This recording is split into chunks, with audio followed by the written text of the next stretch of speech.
Hello, everyone, and welcome to Bubble Talk once again. It's Saturday, 8 p.m., and I hope you guys had a wonderful week. Today's bubble tea is back to the original. It's just milk tea, but instead of the bubbles, I'm going to have some, what do you call it, herbal jelly. Oh, that's so refreshing. Oh. I'm so happy we changed the time to 8 p.m. because I can actually get real bubble tea at the right time, and it's a little bit more fresher than doing it overnight, right? So everyone, grab your tea, your coffee, your bubble teas, whatever you have, and let's begin today's Bubble Talk. Now, if you guys have heard, today's topic is a very super important one that I probably have to do like 2 or 3 Bubble Talks on, but today we're going to do self-worth, right? Self-worth, and the title is, why do I feel like I'm not worth anything? And this is actually a big topic that many people are struggling with and many people actually are thinking about all the time. So when you look at this world, one of the big problems is about self-worth, right? When you have no or low self-worth, then you feel like you're not worth or deserving respect. You're not worth being here. You're not worth being wherever you're at. You feel alone, and it's kind of, when you're alone, you feel like, what's the point? So let me tell you some interesting stats from the WHO. I know the WHO has got some really bad reputation, but it's not everyone. It's just some people in there. But there's a WHO study that says that, you know what the number one reason for illness and disability in the entire world is? The number one reason for illness and disability in the world is depression and anxiety. Isn't that crazy? And if you think about this even more, this is how deep it gets. They say that in the entire world, almost 1 in 10 people have a mental disorder. And of those 1 in 10, over 70% of those people have depression or anxiety. And that's how big this really is. You see, and there's an age group. Okay, so I'm going to ask you guys your age right now. And some of you might going, oh, you know, why does my age matter? Actually, it does matter. Why? Because the number one group that's affected by this more than any other group is 18 to 25. Okay, so if you're in that group, you are most affected by depression and anxiety. And just because you're not in that age group, actually the older you get, yes, you're still affected by it. I think the next group right after that is 26 to 34, I believe, and that's like second. So if you're an 18 to 25, you're the group that has the most depression and anxiety. So this is why today's lesson or today's Bubble Talk is so important, because it's about valuing and knowing your self-worth, right? So you don't go down that road of depression and anxiety. Let me start with the first Bible verse today. This is going to be a very important one. It's Psalm chapter 90, verse 12. It'll be right on the screen. Is it this side or is it this side? It's this side. Okay, cool. I can't see it on my screen. It says, teach us to number our days that we may gain a heart of wisdom. And the reason I brought this verse up is, once again, every week, the reason why we bring up the Bible, because everything else you learn in school is academics and knowledge. But the reason why we're bringing up the Bible, because it is a book of wisdom that every single person can learn from. The days are numbered, which means our days are short, right? We're not living that long. But right? We have to gain the heart of wisdom while we're living in this world. And I totally want people to live their life to the fullest and not suffering from these things. So let's move into different points of the lecture. The first thing I want to talk to you about is, what is self-worth? Okay, what is self-worth? First one is, it's about how much you value yourself. Okay, so it's about valuing yourself. And the second part of it is, how much do you feel that you deserve respect? And this is really important too, because a lot of people with low self-worth don't feel that they deserve respect from people, right? And that's something that you have to think about in your mind too, is, wow, do I really feel that I deserve respect from all people, including your bosses, including the people at your work, including from the people in your family and all these, and like even at your church? You have to think about this. Where is your self-worth? Is it high or is it low? So what I want to do is, I don't want to start with like high self-worth. This is not it. The thing we're going to talk about today is standardizing it. And standardizing means, what is your standard? What is your baseline of self-worth? That's where we want to start, okay? The baseline or the standard you use for your self-worth. And the thing you have to understand is, if you realize this standard for yourself, if you realize this self-worth, just at least the basic level of self-worth for yourself, then how you value yourself and how you respect yourself and value and respect other people around you will completely change. Okay? So let's go into it. I'm going to tell you some reasons why it's very hard for us to gain this self-worth with the thinking that you have right now. So the second thing I'm going to talk about today is understanding your basic self-worth, right? What's just like the minimum level of self-worth that we need to at least have. And one of the problems we have is that we kind of tend to tie our self-worth to accomplishments and materials. But you can't be fooled by these things, because if you think this way, that what you accomplish and what you have, like the material things you have, actually makes your self-worth higher, the problem with this is then you're saying that rich people are worth more than poor people. And is that true? No, it's not, right? If I have a Ferrari and you have a Myvi or you have a Honda Civic, does that make you more, like make me have more self-worth than you? Absolutely not. What about who has nicer clothes? What about who has a bigger house? What about who has more Instagram followers or Instagram likes? If I have more likes than you, does that mean I have more self-worth? Right? It's a faulty way of thinking because it makes no sense. The first thing you have to do is understand is in your mind, you have to disconnect the thought that it has to do with your accomplishments and it has to do with some materials that you're gaining. Right? It's just like on, when you go to Instagram or Facebook, they have those commercials like, hey, you tried all these money methods, and they start telling you about it. You should get money, make money, make money. You have to work hard for money. And one of the things that kind of catches us, we see these people with nice cars and living in nice houses, and we think to ourselves that they're better off. They have more self-worth. But even if you look in the world today, and statistically, do you think poor people are the only ones that commit suicide? No, the people commit suicide all along the board, even the richest of rich. The next thing I want to talk to you is this. So the thing I talk to you just right now is don't tie self-worth to accomplishments or materials. Which means the next thing I want to talk to you is really important because there's a very big misunderstanding about this. Self-worth, it is actually tied to people. What? What do you mean? Because all your life people are telling you, don't listen to what they say. Don't listen to what they say. It's all about you. It's all about you, right? You heard it all the time. It's all about you, right? And if you think about this, no one lives by themselves, right? No one lives by themselves. What? No one's affected by people around them? Impossible. The one thing we have to understand is human beings, we are social animals. We are social. And it matters. Our relationships matter. The way people think about us and all these different things, they do matter to us. And it's really hard when someone says, oh, it doesn't matter. It doesn't. Because it's like, well, how do you cut it off? Because we want it so badly, right? Why? Because we're social animals. So what does that mean? Wait. So then what those people think about me does matter? No. I want you to kind of change the way you think a little bit. Because it does matter, but there's only one thing that's a little bit wrong in it. Let's turn to 1 John chapter 4, verse 4. Okay? What does it say? You, dear children, are from God and have overcome them, because the one who is in you is greater than the one who is in the world. This, what is it talking about? It's like children of God. It is a sense of belonging. It's a sense of being accepted. And this is really important for us, guys.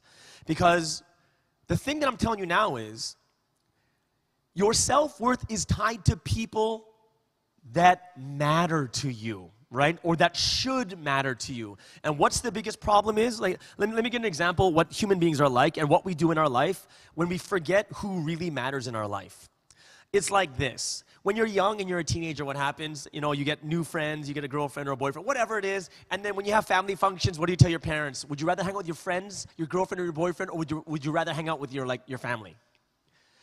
And honestly, it's just friends, right? Your friends, your girlfriend, your boyfriend, like, no, man, I want to hang out with my friends, Mom. I don't want to hang out with my family, right? And the people, like, they like yell at their parents, like, man, oh, come on, Mom, I want to just go hang out, right? And most of the time, teenagers don't even do anything.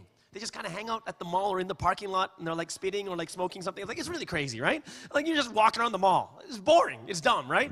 But the craziest part is, we would rather do that than be with our family, which is so backwards, because when you grow up, you'd rather be with your family. I'm going to be honest with you. That's why your parents want to be with you. Just be super honest. When you grow up older, your family matters more, because in the end, you realize that. Because what happens when your friends betray you? What happens when your friends don't like you anymore? What happens when your girlfriend breaks up with you? What happens when your boyfriend breaks up with you? Where do you go? You go back to your mom, and you go back to your dad. You're like, please, right?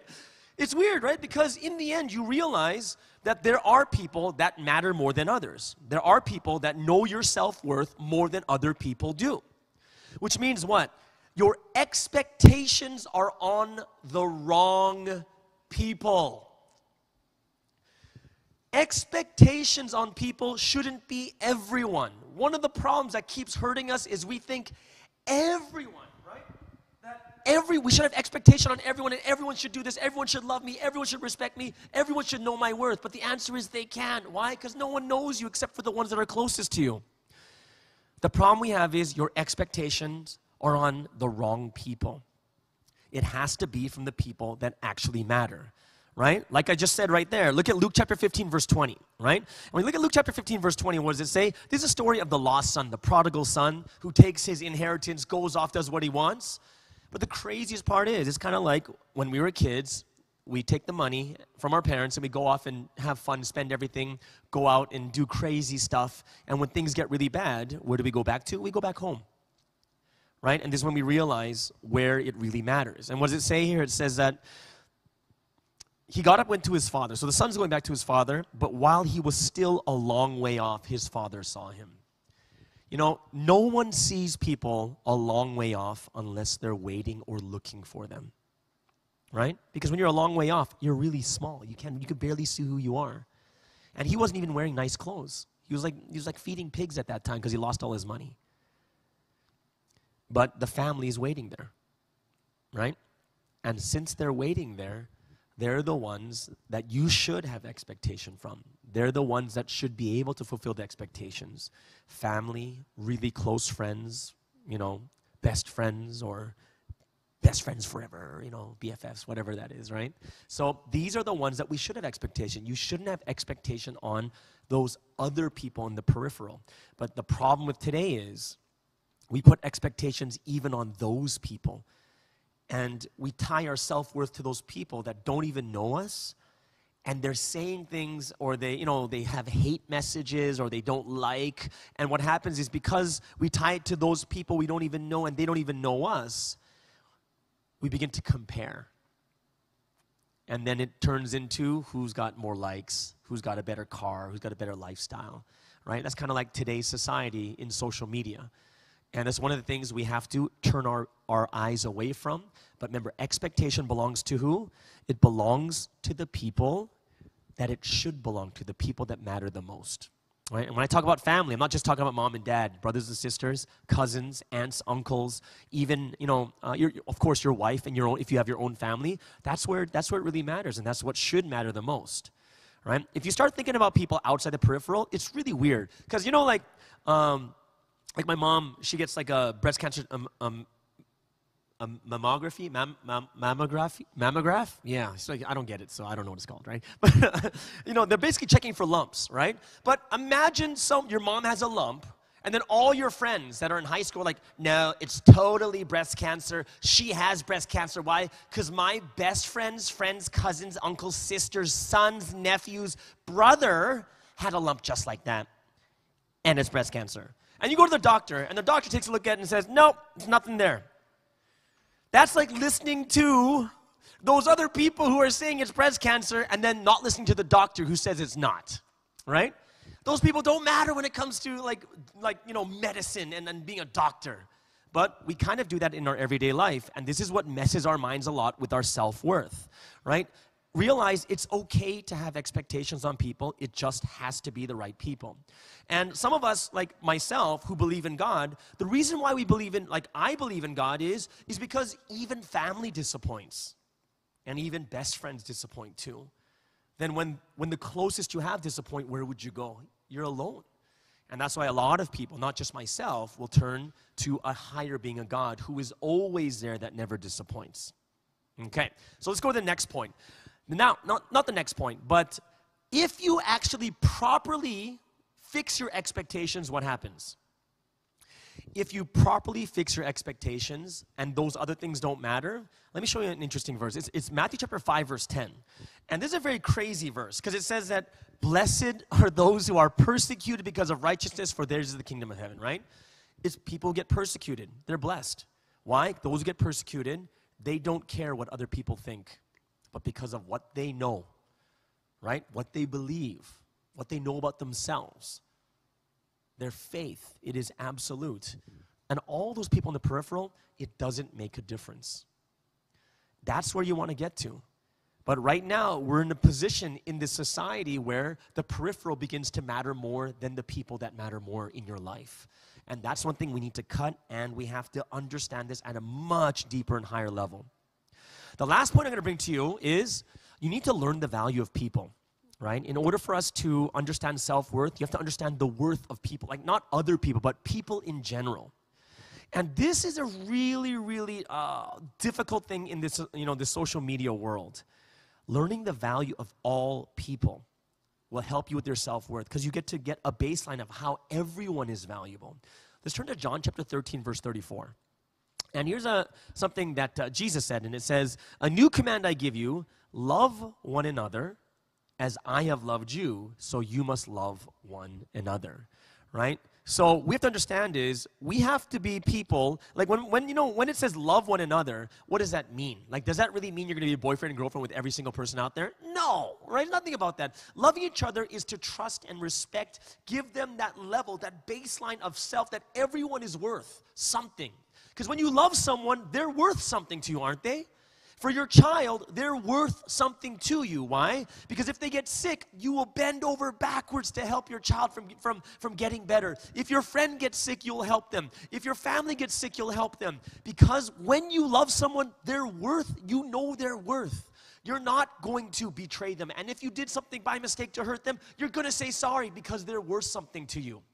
But you have to realize, in order to get to the point where you can love someone, there is a process of relationship.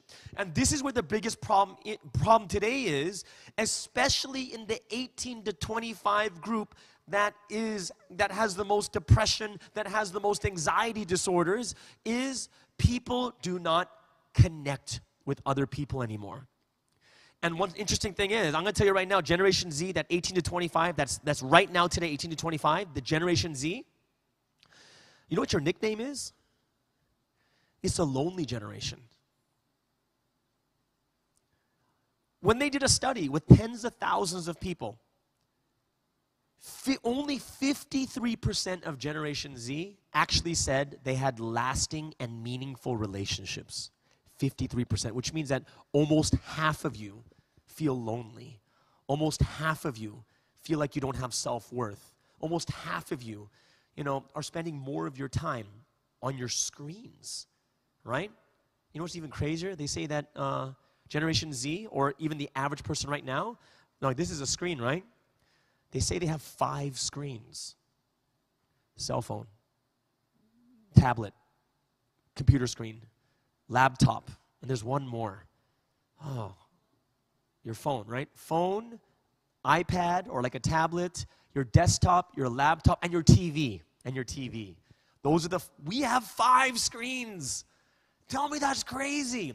We are spending so much time on the screen and in your phones and in social media that no one has meaningful and lasting relationships. Why is that important? Because meaningful means we understand each other, we know each other deeply, we talk to each other, we know deeper things about each other, and this is when you gain empathy. You gain empathy, right? You're gaining empathy towards each other because, oh my gosh, what'd you go through? Oh man, that's crazy. You okay? What, your mom got coronavirus? Oh man, how's she doing? I'll pray for your mom. Oh, what happened here? Oh, you lost your job in this corona time? Yeah, you have to talk to each other. People don't talk to each other enough. And there's no meaningful and lasting relationships. And now you feel alone. And when you're alone, you get depressed. You get anxiety. Does anyone love me? If I died, would anyone care? What am I worth? And this is why I really hope that this last point really hits home with a lot of you is more than the screen, we need to be meeting people face to face. Well, right now you can't really do it, but you could do face to face over video, right? But you need to get closer contact. You know, not the emails, not the text messaging. More than that, the video call, like the talking on the phone or the video calling. People have to start connecting more. Once you get to know people more deeply and meaningfully, this is when you begin to understand the worth of all people. Because if you don't know any people very well, you know what happens? If you don't know people well, then everyone is kind of just like an object, right? Or everyone looks like they're doing well except you. This last story I give to you is this. Last story is this. I was interviewing someone just the other day, and they were the leader of a church, right? They were an associate pastor. And what happened was when they first became it, the one thing that was so shocking to them was they didn't realize everyone there were so many problems with people. They just thought, oh, I thought everyone was okay. I thought I was the only one that was struggling, but everyone is struggling. So we have to realize is if you don't talk to people and have deep, meaningful relationships with them, what happens is you think you're the only one, and then you're all alone, right? So I really hope that you guys understood today's talk about self-worth. What did we talk about? We talked what is self-worth, and what is that? It's about the valuing of yourself, and not only the valuing of yourself, it is you feel that you deserve respect, right? And we're talking at the very baseline level, which means don't tie things to accomplishments or materials. But you got to remember, self-worth is tied to people that are meaningful and that matter to you, like family and really, really close friends. And of course, the last thing is learn the value of people, which means get off your phones, get off your computers, and you have to start talking to people face to face or on video calls. All right. Thank you so much for joining us today. Hey guys, thanks for watching. This is Sky. Make sure you click subscribe, obliterate that like button, leave some comments, and support us on Patreon. All right, catch you later.